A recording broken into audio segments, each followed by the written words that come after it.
বগুড়া জেলাধীন কাহালু উপজেলা খাদ্য উৎপাদনে একটি স্বয়ংসম্পূর্ণ অঞ্চল।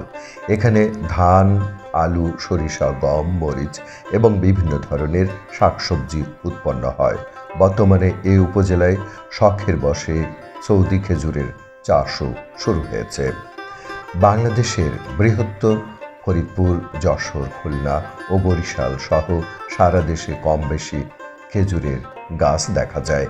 এসব খেজুর গাছ রস ও গুড় তৈরির কাজে ব্যবহৃত হয়।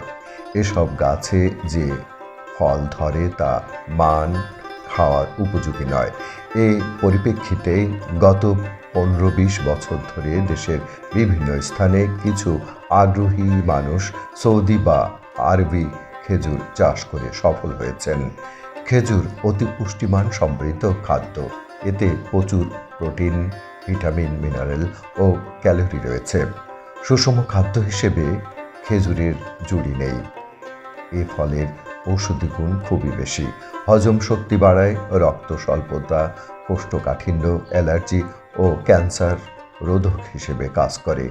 দেহে শক্তি যোগায়, হার্টকে সুস্থ রাখে, দৃষ্টিশক্তি বৃদ্ধি করে, হাড় ও দাঁত মজবুত রাখে। বাংলাদেশে খেজুরের কোনো অনুমোদিত জাত নেই।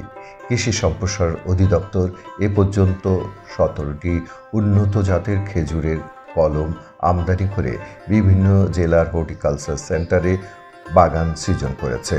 পৃথিবীতে প্রায় 1000-এরও বেশি খেজুরের জাত রয়েছে, তন্মধ্যে সৌদি আরবে সবচেয়ে বেশি।